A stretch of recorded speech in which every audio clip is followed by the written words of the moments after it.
Хуулийн инженерийн ярилцлагын шинэ дугаар үзэгч сонсогч танд хүрэхэд бэлэн болсон байна. За өнөөдрийн дугаараар бид хүний эрхийн үндэсний комиссийн хувийн мэдээлэл хамгаалах хэлтсийн мэдээллийн аюулгүй байдал хариуцсан мэргэжилтэн мөнх дулгыг өрсөн байна. Өдрийн мэнд хүргэе танд.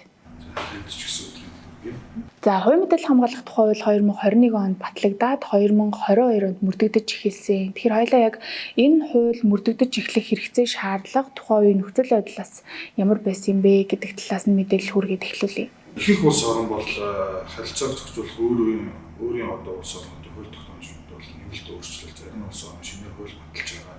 За үүний нэгэн адилаар манай улс ч гэсэн хүний мэдээллийг хамгаалах тухай хуулийг 2021 онд батлаад 22 оны 5 сараас эхэлж мөрдөгдөж эхэлсэн.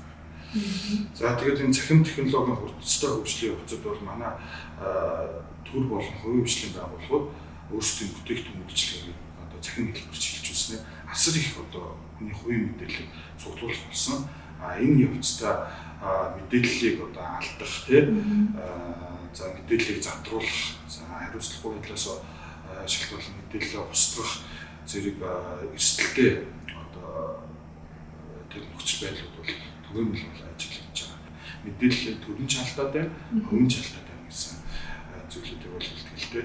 Мөрдөгдөж эхлээд одоо 2 жил орчим хугацаа өнгөрсөн байна. Тэгэхээр энэ хугацаанд яг энэ хуулийн хэрэгжилт ямар төвшөнд байна? Хүний эрхийн үндэсний комиссээр тухайлах юм бол ямар төрлийн гомдол мэдээллүүдээс ирж байна вэ? Өнгөрсөн хугацаанд бол иргэдээс нийт 60 гаруй гомдол мэдээлэл бүртгэгдсэн байна. За энэ 60 гаруй гомдол мэдээлэл дийлэнхтэй яг нэг алдчихгүй чиглэлүүд байх хэрэг. Хууль бусаар одоо мөрдөн мөшиг өмнө хувийн мэдээллийг задрууллаа. Ялгарлан алдаатай мэдээлэл засах эрхийг хангаж өгөхгүй хэцүү.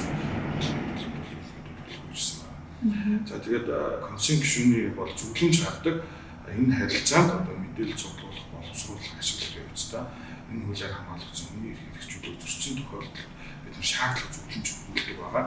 Өнгөрсөн хугацаанд нийт 9 зөвлөмж 10 шаардлага өгүүлсэн байна. За хувийн мэдээллийн тухай ярихаар мэдээллийн эзэн болон мэдээлэл хариуцагч гэсэн хоёр субъект дурддагдж штэ. Тэгэхээр энэ хоёр субъектийн өөрөө хуулийн дагуу хүлээж байгаа эрх болон үүрэг нь ямар эрх үүрэг хүлээж байна вэ гэдэг талаараас мэдээлэл өгч. За хуульд бол мэдээллийн эзний эрх үүргийг бол нөлөөдгөө одоо өргөн хүрээнд бол баталгааж өгсөн байгаа. Нэгдүгüрт бол мэдээллийн эзэн мэдээлэл өгөхөөс батгалзах хэрэгтэй. За өөрт нь хамааралтай мэдээллийг одоо ашиглаж байгаа хэсгийг бол мэдэх хэрэгтэй гэж байна. За энэ нь бол ялангуяа одоо манай e-Mongolia систем руу ороход таны одоо хувийн мэдээллийг төрийн энэ байгууллагууд одоо ингэж татаж авч ашигласан байна гэж мэдээлэл систем ажиллаж байгаа. Мэдээлэл хариуцагчийн одоо авсан зөвшөөрлийн талаар бас мэдэх хэрэгтэй байгаа. 3 дахь чиглэлд миний мэдээллийг дамжуулж ийн үгүй юу те. За мэдээж дээрээс нь алдаатай мэдээллийг засуулах. Тэгээд мэдээлэл устгуулах мартагдах эрх гэж яриад байгаа тийм. Эдгээр эрх үүрийг бол өргөн хүрээнд бол тогтоож өгсөн. Эрхийг нь тодорхойлж өгснөөс гадна бас нэг үүргийг нь та ямар үүрэгтэй вэ мэдээлэл хариуцагч өөрт хамааралтай мэдээлэл үнэн зөв байдлаа одоо хангах үүрэгтэй. Алдаатай мэдээлэлээ залруулах мэдээлэл хариуцагчд мэдэгдэх үүрэгтэй.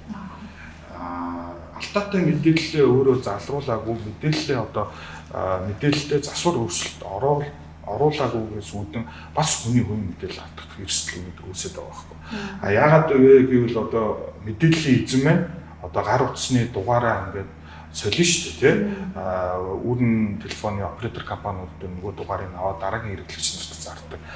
Тэгэхэд нөгөө нэг зээл авсан банк санхүүгийн байгууллага банкн дээрээ ч юм уу очиж миний дугаар солигдсон шүү тийм.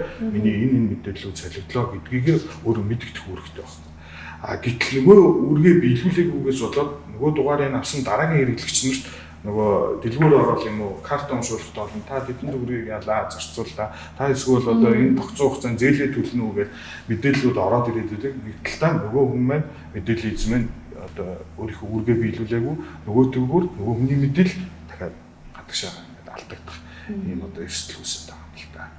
Мэдээллийн эзнээс зөвшөөрөл авах гэж байгаа. Хууль зааснаас бусад тохиолдолд хүний хувийн мэдээллийг цуглуулж боловсруулж ашиглахдаа заашгүй одоо мэдээллийн эзнээс зөвшөөрөл авах шаардлагатай гэж байна. Тэгээ зөвшөөрлийг одоо ямар зүйлүүдийг зөвшөөрөл тусах ёстой вэ? ер нь хинээс зөвшөөрөл авах юм бэ те мэдээллийн эзэн болон хууль ёсны төлөөлөгч байсан зөвшөөрөл авна. Зөвшөөрлөө бичгээр те цаасаар эсвэл цахимаар авч болно.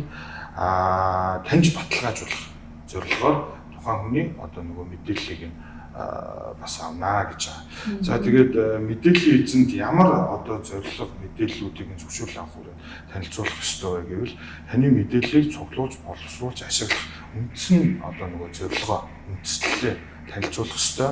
Тэгээд оноос нь нэр мэдээлэл хариуцагчийн оноос нь нэр холбоо барих утасны дугаар те цуглуулах боловсруулах ашиглах мэдээллийнх нь жагсаалт байх ёстой. Түрүүнд дурдсан нөгөө хүний хувийн мэдээлэл юм уу, таны эмзэг мэдээлэл юм уу, таны нууц мэдээлэл юм уу гэдгээ хамгийн түрүүнд одоо энэ дээр тусгаж өгөх ёстой. Тэгээ мэдээлэл цуглуулж боловсруулах нөгөө хугацаанд дуусвал тэрийг устгах юм уу, устгахгүй юм уу те 3 дахь читгээд дамжуулах юм уу, дамжуулахгүй юм уу. Эдгээр зүйлүүдээ зөвшөөрлийн одоо маягтан дээр тусгаж өгөх ёстой. Энэ зүйлүүдийг зөвшөөрлөө гэж мэдээлэл эзэн одоо тань зөвшөөрлөх юм бол та одоо яг хуулийн хүрээнд мэдээлэл цуглуулж боловсруулж ашиглаж байна гэсэн үг болчихж байгаа. Одоо сүүлийн үед бол зөндөө олон гар утасны аппликейшнүүд шүү дээ. Ялангуяа зээлийн аппликейшн шиг юм. Тэр болгон дээр хүмүүс хувийн мэдээлэл оруулж утасны дугаар, мэйл хаяг, аваа нэрмэл өрийн бодис мэдээлэлтэй оруулдаг. Тэгэнгүүт одоо жишээлбэл тухайн байгууллагууд таны сая хэлж шít 3 дахь байгууллага руу дамжуулахгүй. Тэр гэрээний нөхцөл дээр заримдаа бол ийм нөхцөл бол харагддаг юм байна ингээ харж байхад. Тэгэхээр тэрийг одоо хүмүүс тухайн аппликейшнийг ашиглахын тулд зөвшөөрлөө гэж чиглэлээр хөвчдөг шүү дээ. Тэр бас асуудал одоо нөгөө мэдээллийн эзэн өөрөө аюулгүй байдлаа хангах гэдэг дээр бас сайн анхааралтай байх хэрэгтэй гэсэн үг. Тий. Энэ тэгээд нөгөө мэдээлэл 3 дахь чиглэлд дамжуулж яах гэхээр яг хуулийн харилцаанд оролцох чиглэлүүдийг тодорхойлж өгсөн тодорхойлолтууд байгаа л да. Мэдээллийн эзэн, мэдээлэл хариуцагч, мэдээлэл боловсруулагч гэж байгаа байхгүй. Тэгээ мэдээлэл хариуцагч, боловсруулагч хоёрын бас нөгөө ялгаа зовёог бас хүмүүст сайн тайлбарлаж өгөх шаардлагатай. Би одоо А компани ажил олгож байлаа гэхэд та миний ажил би таны мэдээлэл хариуцагч болно. Манай компани магадгүй одоо нэг 50 хүрэхгүй хүнтэй тийм нэг жидүүгийн компани байвал заавал одоо нөгөө нэг нэгтлэн бодох тийм одоо энэ санхүүгийн хүн ажилуулад байх шаардлагагүй санхүү нэгтлэн бодох бүртгэлийн компанид гэрээлэн одоо ажилчдынхаа цалин нийгмийн даатгалын шимтгэл юмнууд ингээд бодуулаад явдаг байгаа.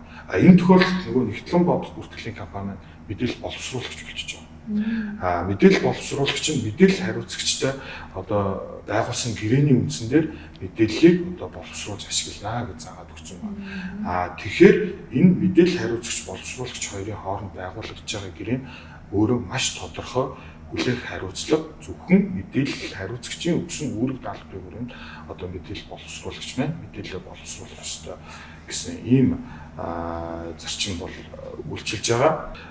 Нэг жишээ дурдахад бол Комст дугаар хорооны гомдол ирүүлж байгаа юм л да. Банк бус санхүүгийн байгууллагаас ингээд зээл авсан. Тэгээ зээл авахын тулд тэр чинь мэдээж нөгөө зээлийн гэрээнд тусгагдсан хүний хувийн мэдээллүүд өгнө шүү дээ. Ажлын газар, оршин суугаа газрын холбоо мэдээлэл дугаар тий эдгээр бүх зүйлээ өгөөд за ингээд зээлийн хугацаанд төлж чадаагүй тий. Тэгсэн чинь нөгөө банк бус санхүүгийн байгууллагаас маань уг нь тэр хүнд зээл олгох зорилгоор мэдээллийн цуглуулж авсан баг. Тэгсэн нөгөө зээлийн гэрээний үүргийн гүйцэтгэлийг одоо хангуулах тий шаардах эрхийг хэрэгжүүлэхдээ нөгөөх нь цуглуулсан мэдээлэлээ одоо өөр зорилгоор ашиглаад эхэлж байгаа. За танай ажлын газар дээр ч очино. Дарга удирдлагуудтай ч уулзнаа. Зээлээ төлөхгүй ингээд ийм хүн танад байгаад байна гэдгийг чинь одоо мэдэгднэ гэдэг. Ингэхэр чинь нөгөө зорилго нь өөр болоод бүр шал өөрөөр ашиглаад явчихж байгаа. Тэгээ энэ тохиолдолд бол тухайн холбогдох банк бол санхүүгийн байгууллага манайхаа шаардлага бүрдүүлсэн байгаа. Тэгээд бас дээрээс нь нөгөө мэдээллийн сантай холбоотой бас Комст мэдээлэл гаргасан байдаг 2023 онд. Энэ дээр болохоор банкнаас нөгөө хамтран зээлдэгчээр ороод гомдол гаргагч маань хэдий хамтран зээлдэгчээр орсон боловч нөгөө өөрт ногдох үр төлбөрөө бол бүрэн барагдуулсан байдаг. Тэр нь өөрөө яг шүүхээрч дээр шүүхний шийдвэр гүйцэтгэх одоо хуудасаач тэр нөгөө баталгаажуулсан. Гэтэл яг нөгөө зээлийн мэдээллийн санд байгаа мэдээлэл дээр маань муу ангиллалтай зээлд ороод тэгээд үлдэгдэл төлбөр гэдээ гараад ирсэн. Үндсэн зээлдэгчийн зээлээ төлөөгүй хамтран зээлдэгч маань болохоор гомдол гаргагч маань болохоор төлцсөн байгаа гэдэг.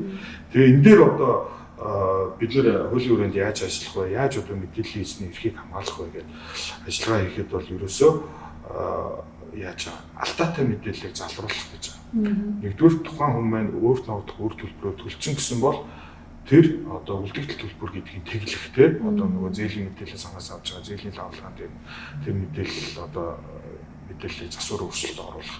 Англиг бол яагаад ч одоо дэвшлүүлэх боломжгүй болчихж байгаа юм л да. Яагаад гэвэл энэ нөгөө банк бус санхүүгийн байгууллагын тухай хууль, банкны тухай хууль, дээрээс нөгөө активыг ангилах, эрсдлийн сан байгуулах, журмын тухай хуулиараа яг хугацаа хэтрүүлсэн болохоор английн дэвшлүүлж болохгүй. Гэхдээ энэ хүний тэр үр төлбөрөө төлсөн гэсэн мэдээллийг тэр лавлагаанд оруулж өгснөөрөө энэ хүнийг цаашдаа нөгөө санхүүгийн харилцаанд оролцох боломжийг бас нээж өгч байгаа гэж бас ойлгож байна. Иймэрхүү зүйлүүд бол байгаа. Энэ дээр ганц юм тодруулж байгаа. Одоо нөгөө цахим нууцны хэрэглээ юм бол аюул хөрөнгө хэрэглээ байна. Тэгэнгүүт захидал харилцааны нууц гэдэг чинь жишээлбэл одоо хоёр хүний хувийн чат шүү дээ. Тэрийг ингээд хүмүүс бэлэгдэг шүү дээ. Энэ жишээлбэл захидал харилцааны нууцд хамаарах юм уу? Одоо харилцсан тэр чатаа илгүүлсэн хүн гомдол гарвал шийдэгдэхүү эсвэл ингээд замхраад өнгөрөх үү? Захидал харилцааны нууц бол яг хүний хувийн мэдээлэлд ороод явчихж байгаа хөлөө. Тэгээд манай улсын иргэд дийлэгтэй нөгөө сошиал платформ дээр те Facebook, Twitter, Instagram гэсэн одоо аппликейшнуудаар хоорондоо харилцсан захидал эдгээр маань ерөөсөө нөгөө шуурхай зураг үйлчлэгийн компаниудын үйлчлэгийг авч байгаа юм л та. Тэгээд энийгээ дэлгээд сошиал орчинд ингээд дэлгээд яваад байдаг. Энэ бол өөрөө зөрчил. Нэрхийн зөрчил. Манай дээр хуулийн дагуу ирүү нөгөө гэмт хэргийн шинжтэй, гэмт хэрэг зөрчлийн шинжтэй бол бид нар харьяалал нөгөө цагдаагийн байгууллага бол шилжүүлдэг байгаа. Энэ хүрээндээ ч бас нөгөө цагдаагийн байгууллага дээр хэдийн хэмжээний одоо тий энэ хүний хувийн мэдээллийг задруулсан байна. Захим орчинд одоо энэ төрлийн хичнээн одоо хэрэг зөрчил бүртгэгдсэн байна гэдэг талаар тогтмол мэдээллүүдийг бас аваад явдаг. Энэ дээр бас тоо мэдээллүүдийг бас дурдж болох ба. Тийм. 6-гийн зөрчлийн тухай хуулийн 6-гийн 22 гэдэг зөвшөөрлөхгүй гэрэл зураг авах дуу тусны бичлэг хийхээр бол цагдаагийн ерхий газраас ирүүлсэн тайлан мэдээлэлээр 24 оны 3 сарын байдлаар нийт одоогоор бол 11 гомдол мэдээлэл бүртгэгдсэн байна. 23 онд бол 24, 22 онд 15. Хүний хувийн мэдээлэл хамгаалах тухай хуулийг зөрчсөн ингээд 6-гийн 27 дугаар зүйл байгаа зөрчсөн тухай хууль дээр энэ дээр бол 22 онд 124 23 он 182, 24 оны 3 сарын байдлаар 68 одоо гомдол мэдээлэл бүртгэгдсэн байна. Дээрээс нь бас нөгөө эрүүгийн хууль дээр холбогдсон хэрэг байгаа. За энэ дээр бол 13-ын 8 буюу зөвшөөрлөхгүй гэрэл зураг авах, дамжуулах тийм энэ бол 22 онд 2, 23 онд 5, 24 оны 1 сарын байдлаар бол 1 гомдол мэдээлэл бүртгэгдсэн байна. За хувь хүний нууц таалдах гэх тэр түрүү нөгөө дурдсан захидал харилцаа тэгээ эрүүл мэндийн мэдээлэл за бэлгийн харилцааны мэдээлэл тэ эдгээр мэдээллүүдийг бол мэдээлэлд халдсан тохиолдол бол 22 онд 12, 23 онд 17, 24 оны одоо эхний үйлрэлд бол 4 гомдол мэдээлэл бүртгэгдсэн байна. Энэ сүүлийн 2 жилээр харахад өсөлттэй л байгаа юм тий зөрчилч тэр одоо гэмт хэрэгч тэр байсан өсөлттэй юм гэсэн үг. За тэгэхээр яг энэ хуулийн хэрэгжилтийг сайжруулах, илүү боловсронгуй болгох тал дээр хүний эрхийн үндэсний комиссээс жишээлбэл ямар ажлуудыг хийж хэрэгжүүлэхээр төлөвлөж байгаа вэ? Энэ талаар мэдээлэл өгөх төлөв ярилцлага өндөрлөе. За хуулийн хэрэгжилтийг хангах хүрээнд бол хуулиар бол комисс бол тодорхой хэмжээний үүрэг бол оноосон байдаг. Үүнд бол хуулийн хэрэгжилтний нэгдүгээр танилтаа нь, хоёрдугаарт нь сургалт, сурчлагын ажил гэж танилцуулах тийм. За хуульд холбогдох 400% санал өгөх. За тэгээд дээрээс нь гомдол мэдээлэл авч шийдвэрлэх гэсэн зүйлүүд байгаа. Ерөнхийдөө комиссоос 2024 онд технологийн эрүүн үед одоо энэ боловсрол, эрүүл мэндийн бүхий салбарт хүний хувийн мэдээллийг яг хэрхэн одоо цуглуулж, боловсруулж, ашиглаж юм бэ? Мэдээллийн эзний эрхийг хамгаалж одоо хадгалж хамгаалж байгаа тал дээр нь олон нийтийн хяналт шалгалтыг хийхээр одоо ажиллаж байна. За энэ бол хүний эрх ба технологи олон нийтийн хяналт шалгалтыг бид нэр 11 салбар хүрээний за нэг 48 асуудлыг бол өнөхөр төлөвлөсөн байна. За үүнд бол одоо цахим мэдээллийн аюулгүй байдал буюу одоо яг e-Mongolia тий танилтны нэвтрүүлгийн дан систем, төрийн мэдээлэл бус систем зэрэг системүүдээр бид нэр шалгалт хийхээр ажиллаж байгаа. За мөн хууль сахиулах ажиллагаанд ер нь технологийн хэрэглээ тий дээрээс нь төрийн албаны зөв одоо зөвлөлийн төрийн албан агшны мэдээлэл яаж хадгалагдаж явж байгаа юм. За мөн хиймэл оюун ухааны хэрэглээ, сошиал орчны тий орчинд хүний хувийн мэдээлэл юм эрхэн одоо хадгалагдаж аюулгүй байдалтай байгаа юм бэ. За мөн банк санхүүгийн салбар, эрүүл мэндийн салбар, за харилцаа холбооны салбар гэдэг дээрх 11 салбарын хүрээнд хэрэгэл шалгалтыг хийхээр төлөвлөж ажиллаж байна. За маш баярлалаа мэдээлэл өгсөн. За баярлалаа.